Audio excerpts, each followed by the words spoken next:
ఆదికాండము 1వ అధ్యాయము 1వ వచనం నుంచి 31వ వచనం వరకు. ఆదియందు దేవుడు భూమి ఆకాశములను సృజించెను. భూమి నిరాకారముగాను శూన్యముగాను ఉండెను. చీకటి అగాధ జలములపైన కమ్మి ఉండెను. దేవుని ఆత్మ జలములపైన అల్లాడుచుండెను. దేవుడు వెలుగు కమ్మని పలుకగా వెలుగు కలిగెను. వెలుగు మంచిదైనట్లు దేవుడు చూచెను. దేవుడు వెలుగును చీకటిని వేరుపరచెను. దేవుడు వెలుగునకు పగలనియు చీకటికి రాత్రి అనియు పేరు పెట్టెను. అస్తమయమును ఉదయమును కలుగగా ఒక దినమాయెను. మరియు దేవుడు జలముల మధ్యలోనొక విశాలము కలిగి ఆ జలములను ఈ జలములను వేరుపరచును గాకని పలికెను. దేవుడు ఆ విశాలము చేసి విశాలము క్రింది జలములను విశాలము మీది జలములను వేరుపరుపుగా ఆ ప్రకారం ఆయను. దేవుడు ఆ విశాలమునకు ఆకాశమని పేరు పెట్టెను. అస్తమయమును ఉదయమును కలుగగా 2వ దినమాయెను.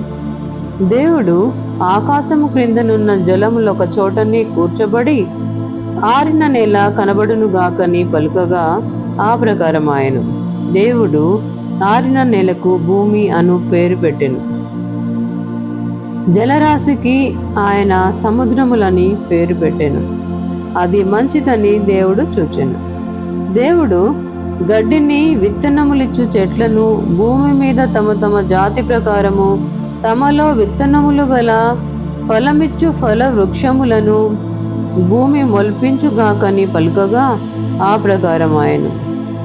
భూమి గడ్డిని తమ తమ జాతి ప్రకారము విత్తనములిచ్చు చెట్లను తమ తమ జాతి ప్రకారము తమలో విత్తనములు గల ఫల వృక్షములను మొల్పింపగా అది మంచిదని దేవుడు చూచెను.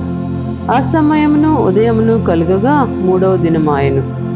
దేవుడు పగటిని రాత్రిని వేరుపరచునట్లు ఆకాశ విశాలమందు జ్యోతులను కలుగును గాకనియు అవి సూచనలను కాలములను దిన సంవత్సరములను సూచించుటకై ఉండుగాకనియు భూమి మీద వెలుగిచ్చుటకు అవి ఆకాశ విశాలమందు జ్యోతులై ఉండునుగాకనియు పలికెను. ఆ ప్రకారం ఆయను. దేవుడు ఆ 2 గొప్ప జ్యోతులను అనగా పగటిని ఏలుటకు పెద్ద జ్యోతిని రాత్రిని ఏలుటకు చిన్న జ్యోతిని నక్షత్రములను చేసెను. భూమి మీద వెలుగిచ్చుటకును పగటిని రాత్రిని ఏలుటకును వెలుగును చీకటిని వేరుపరచుటకును దేవుడు ఆకాశ విశాలమందు వాటినుంచెను. అది మంచిదని దేవుడు చూచెను. అస్తమయమును ఉదయమును కలుగగా 4వ దినమాయెను. దేవుడు జీవము కలిగి చలించు వాటిని జలములు సమృద్ధిగా పుట్టించునుగాకనియు పక్షులు భూమిపైని ఆకాశ విశాలంలో ఎగురునుగాకనియు పలికెను. దేవుడు జలములలో వాటి వాటి జాతి ప్రకారము జలములు సమృద్ధిగా పుట్టించిన మహామత్స్యములను జీవము కలిగి చలించు వాటినన్నిటినీ దాని జాతి ప్రకారము రెక్కలు గల ప్రతి పక్షిని సృజించెను. అది మంచిదని దేవుడు చూచెను. దేవుడు మీరు ఫలించి అభివృద్ధి పొంది సముద్ర జలములలో నిండి ఉండుడనియు పక్షులు భూమి మీద విస్తరించును గాకనియు వాటిని ఆశీర్వదించెను. అస్తమయమును ఉదయమును కలుగగా 5వ దినమాయెను. దేవుడు వాటి వాటి జాతి ప్రకారము జీవము గల వాటిని అనగా వాటి వాటి జాతి ప్రకారము పశువులను పురుగులను అడవి జంతువులను భూమి పుట్టించుగాకని పలికెను. ఆ ప్రకారం ఆయను. దేవుడు ఆయా జాతుల ప్రకారము అడవి జంతువులను ఆయా జాతుల ప్రకారము పశువులను ఆయా జాతుల ప్రకారము నేలను ప్రాకు ప్రతి పురుగును చేసెను.